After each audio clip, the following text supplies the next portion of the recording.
마음을 수술한다.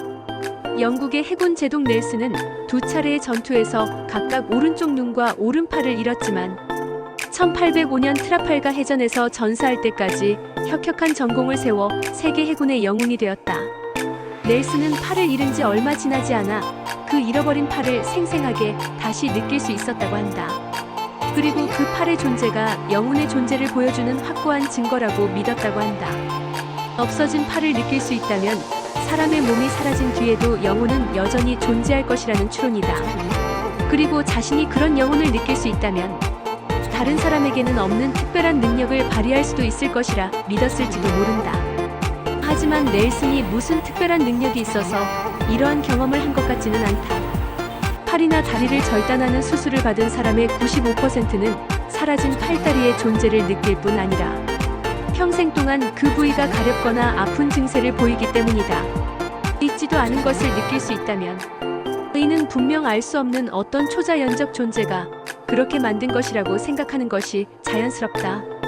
적어도 현대 신경학이 이에 대한 과학적 설명을 할 수 있기까지는 그랬다. 신경학에서 뇌는 몸 전체의 축소판이다. 운동과 감각을 담당하는 뇌의 부위들은 신체의 특정 부위와 대응하는데 손이나 얼굴, 특히 손가락 끝이나 혀와 같이 예민한 부위의 감각과 운동을 담당하는 뇌의 면적은 다른 곳보다 훨씬 넓다. 우리가 젓가락으로 음식을 집어 혀로 맛을 느끼면서 식사를 하는 동안에도 혀와 손의 감각신경과 운동신경들은 끊임없이 대응하는 뇌 부위와 전기신호를 주고받는다.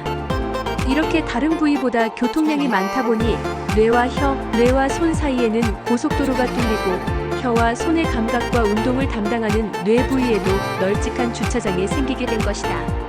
그런데 한쪽 팔이 사라지면서 뇌와 손 사이의 교통이 두절된다. 교통이 없다 보니 끊임없이 차들이 드나들던 주차장에 문제가 생긴다. 새로 들어오는 차들은 없지만 주차장 관리인인 뇌는 이미 들어와 있던 차들에게 신호를 주고 차들은 주차장을 배회한다. 이런 움직임으로 인해 뇌는 사라진 팔이 그대로 있는 것으로 착각을 하게 된다. 손이 절단되기 전에 주먹을 쥐고 있었다면 손이 사라진 뒤에도 그 압력의 신호는 뇌에 남아있게 되어 손톱이 손을 파고드는 통증이 느껴지게 되고 손에서 수류탄이 터진 병사는 그 고통스러운 폭발의 순간을 끝없이 반복할 수도 있다. 주차장에 빈 공간이 생기다 보니 이웃 주차장에 왔던 차들이 이곳을 이용하는 일도 생기게 된다.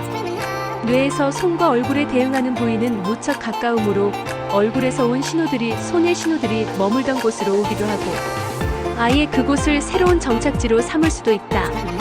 팔이 절단된 환자의 얼굴에 따뜻한 물을 떨어뜨렸을 때 손에서 따뜻한 감각이 느껴지는 현상은 이렇게 설명된다. 신경학자 라마찬드란 박사는 이러한 환상의 고통을 치료하는 방법을 개발했는데 그것은 어이없게도 뇌에게 새로운 착각을 일으키는 일종의 속임수였다. 위 뚜껑이 열린 작은 네모 상자의 가운데에 수직으로 거울을 세운다. 상자의 양쪽에 팔이 들어갈 수 있을 만큼 구멍을 뚫는다. 상자의 왼쪽에 왼쪽 팔을 넣고 오른쪽에는 절단된 팔을 넣는다고 상상한다.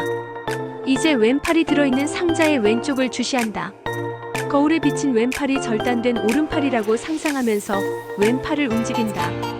이제 상상 속에서나마 오른팔이 움직이고 그 신호가 뇌로 전달된다. 이런 훈련을 거듭하다 보면 어느새 얼어붙은 오른팔이 풀리게 된다.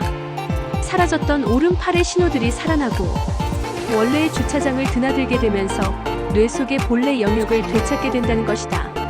뇌를 속여 고통을 물리친다는 것인데 그렇다면 사라진 팔의 존재감은 넬슨의 생각처럼 영혼의 존재를 증명한 것이 아니다. 마음은 몸의 일부인 뇌의 반영이며 그나마 간단한 속임수에도 저렇게 쉽게 착각을 일으킨다면 넬슨이 생각하는 영혼과는 거리가 먼 것일 수밖에 없다. 그렇다면 마음은 그저 변덕스런 몸의 반영일 뿐인가? 꼭 그런 것 같지는 않다. 신경학의 연구 결과들은 거꾸로 몸이 마음의 반영이라는 증거 또한 제공해준다. 몸과 마음은 본래 둘이 아닌 하나다. 우리의 몸 즉 마음이 그것을 서로 다른 것으로 착각을 해온 것이고 그 착각을 극복했을 때 우리는 새로운 세상을 보게 될지도 모른다. 내가 보는 것은 진정 있는 것일까?